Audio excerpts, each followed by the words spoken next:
Pemerintah Amerika Serikat mengisyaratkan akan memperluas peran perusahaan minyaknya di sektor energi Venezuela. Langkah ini menandakan keterlibatan Washington yang semakin dalam terhadap industri strategis negara Amerika Latin tersebut. Menteri Energi Amerika Serikat Chris Wright menyampaikan bahwa perusahaan-perusahaan minyak Amerika akan mendapat ruang lebih besar untuk beroperasi dan berinvestasi di Venezuela. Kebijakan ini dinilai sejalan dengan upaya Amerika Serikat mengamankan kepentingan energi jangka panjang. Pernyataan tersebut disampaikan Wright pada Minggu 11 Januari 2026 usai pertemuan Presiden Amerika Serikat Donald Trump dengan perwakilan perusahaan minyak utama Amerika Serikat. Pertemuan itu berlangsung tertutup dan membahas arah kebijakan energi di kawasan. Dalam kesempatan itu, Trump menegaskan komitmen korporasi migas Amerika Serikat untuk menggelontorkan investasi besar guna memulihkan kapasitas produksi minyak Venezuela yang menurun, termasuk perbaikan infrastruktur energi yang rusak akibat krisis berkepanjangan.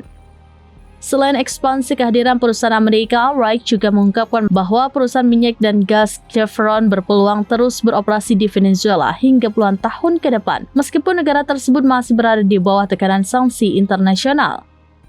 Keberlanjutan operasi Chevron dipandang sebagai sinyal bahwa Washington mulai mengadopsi pendekatan pragmatis terhadap Caracas dengan menempatkan kepentingan energi dan stabilitas pasokan global sebagai prioritas.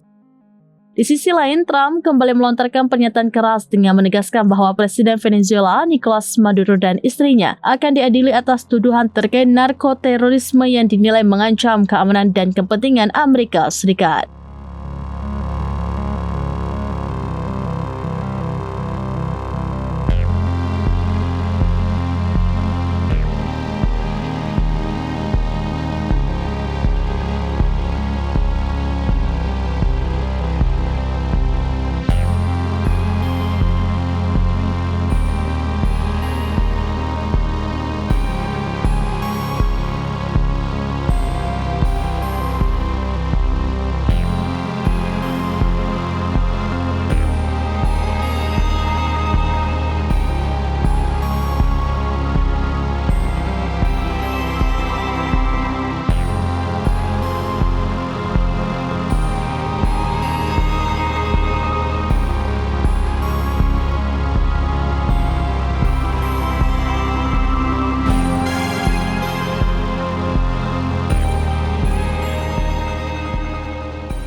Download Tribun X sekarang, menghadirkan lokal menjadi Indonesia.